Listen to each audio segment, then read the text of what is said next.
What's going on, YouTube? Kept you waiting, huh? Finally decided to give this a bit of a try. So we're going to be doing the intros with my voice for now. Still going to be using 11 Labs for the story. Mostly, as you can kind of hear, I bumble, fumble, stumble over the simplest of phrases at all possible times. I did a poll and Ruby won overwhelmingly. So our first story will be Autumn Leaves, a Naruto Amber ship. The funny thing is, I felt this concept was a little short, so I added a little more to it so it would be good for YouTube. Before we begin, I can't express how much it means to me to see that everyone just kind of liked these videos. I already have over 100 subscribers, and it just means so much to me, guys, so thank you. So with that out of the way, let's get started with this first concept, Autumn Leaves. His head hurt as the sun rays burned his retinas. It was too bright. Naruto rubbed his eyes, grimacing. He was sure Amber went this direction. Why couldn't he find her? She was supposedly heading to a village outside Vale nearby. He released a sigh and shook his head. She was still on his mind. He couldn't get her off it. Hadn't been able to for a long time. It felt like she was permanently fixed in his mind's eye. It didn't help that Naruto recently had a great view of her as she exited the shower with nothing but a towel. Naruto flushed and shook his head. This wasn't the time for that. Later, he felt off. Something didn't feel right when she left. Naruto brought this up to her, but she pushed it aside. That was fair. They were still getting to know one another. Amber didn't have a full grasp of what he could do, and the reverse was the same. So he should have been fine with her heading out. But he didn't. So now Naruto was stalking her, trying to track down where she went after giving her enough time to be unaware of his presence. Naruto didn't want her to know she was being followed. If nothing happened, good. His worry was unfounded. But Naruto didn't leave things to chance. Not when his gut was twisted into knots. Typically, when Amber left, it wasn't much of an issue. She had a job, and he was still on the mission to return home. Figure out just what caused him to arrive in this world in the state he was in when Amber found him. But today was different. Naruto felt something was wrong. He wished his senses were sharp enough to penetrate the thick, negative fog that hung in the air. It was stronger than usual. The air here in Remnant was tainted with it, which made it a challenge to sense things properly. He could still see, but it took far more concentration. There you are. Naruto closed his eyes, allowing the natural flow of the world to flow through him. However, his eyes snapped open with a hiss as a wall of darkness enshrouded her presence, blocking his vision. What was that? Naruto growled, a sense of unease washing over him. Whatever it is, let's find her. The negative air around her increased tenfold. That can't be good, Kurama insisted. Naruto agreed, and a golden aura flickered around him before he vanished. Ignoring the pain stemming from his stomach, he hated being right. This couldn't be happening. No, this was supposed to go like this. Not after being given such an opportunity. She was letting everyone down. She could feel her very essence being dragged into the dreadful creature. She shouldn't have let her guard down. Crow was right about her. She was too green. She shouldn't have left home without... Naruto, I'm so sorry. A lone tear dripped down her smudged cheek. Her entire body convulsed. She's still fighting. Hurry up. Can't hold her for much longer.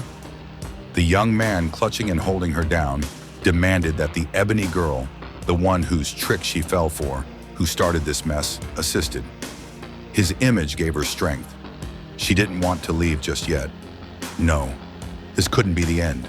She never got to tell him. It's over. A conceited, smug voice of the woman who attached this peculiar grin to her face grabbed her by the hair and yanked her forward. I wouldn't worry about this, Naruto. He'll be joining you soon. Bitch! A glob of spittle dripped over the grim clutched to her face in the woman with amber eyes. Eyes that burned with spiteful hatred. A resounding clap followed and her cheek was bruised red. Yet she smiled. Got on her nerves. I'm going to enjoy every second of this. The woman seethed, grabbing her by her hair once more. As for you, just before you pass on from this miserable existence, I let you in on a little secret. He never loved... She gasped as a magnificent golden light flashed before her very eyes. Her eyes glimmered as 3 bodies skidded across the dirt road, one in particular bouncing much further than the rest in a satisfying manner. And the Grim burned into ashes in his clutch as his hand snapped closed. Her strength sapped, and she let out a soft gasp as she fell forward, and straight into his waiting arms. Naruto. "Hey, we'll talk later.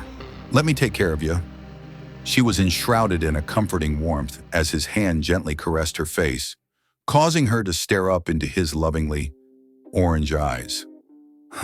First blue, then red, and then gold, and now this? He was like a young girl constantly changing her hair. "Okay, that should be enough. Got here in time, it seems." His words comforted her as he gently let her down from his grasp, allowing her to sit up with her own strength. "Gonna finish this real quick. Let them know precisely what happens when someone messes with someone precious to me. Professor Autumn." "Huh?" Amber's eyes snapped open, rapidly blinking as she glanced around at the autumn trees all around them. Her face, already flushed, burned a brilliant crimson. That memory again. Ugh, thank That bitch is locked under the tower. Salem will never get a hold of the powers of fall. Not while she was still alive and kicking. It wasn't the worst, though, Amber thoughtfully mused, her mind wandering to a particular individual as she raised her left hand, wiggling her ring finger, a golden band securely fastened on it. I got everything I wanted in the end. "Professor out. Professor Uzumaki, if you would, Miss Nikos." Amber turned her attention to her students, her gaze falling mainly on the prodigal student from Mistral, a talent rarely seen in Remnant. "I apologize if it seemed like I was zoning out. You'll understand one day, I'm certain." Sure." Para leaned away hesitantly, glancing at her professor. What did that even mean? She was staring at... Oh, that was her wedding band. When did that happen? She didn't have that on when she first met with her. Did they... Can I ask why we were escorted to the Forever Fall? In full gear, is this some test, perhaps? Ren inquired inquisitively, taking in his surroundings and preparing for any scenario that might arise. Got a good head on his shoulders, calm and collected. Most wouldn't be, given his background. Amber mused, pursing her lips momentarily before reaching down to her pouch.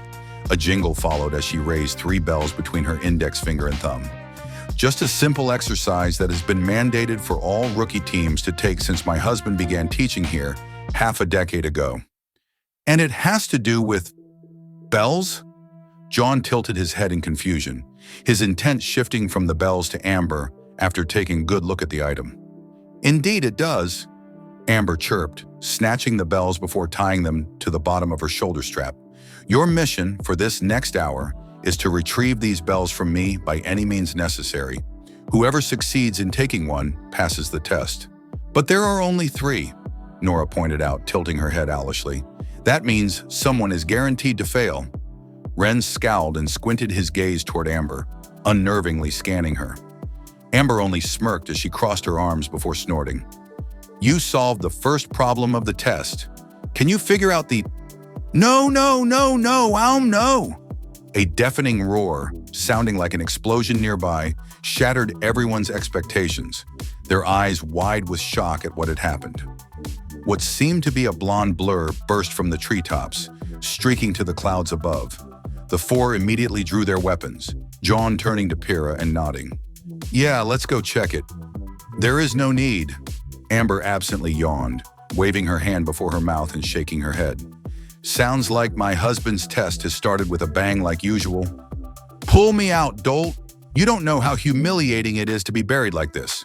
"I'm trying. Ever dug a hole before while in the middle of a fight?" 4 sets of eyes shimmered, each focused upon a nonchalant Amber as she held one hand behind her back and beckoned with the other. "Now that you know the stakes and how difficult this test will be, let us begin. Oh, you best come at me with everything you got, or you won't make it past today." And that is Autumn Leaves. I hope you enjoyed. Do not forget, if you like this kind of stuff, hit that thumbs up button and leave a comment. The more you like a story, the likelier it's going to get turned into a full-fledged one. And if this is your kind of content, please consider and hit that subscribe button. So until next time, my friends, peace.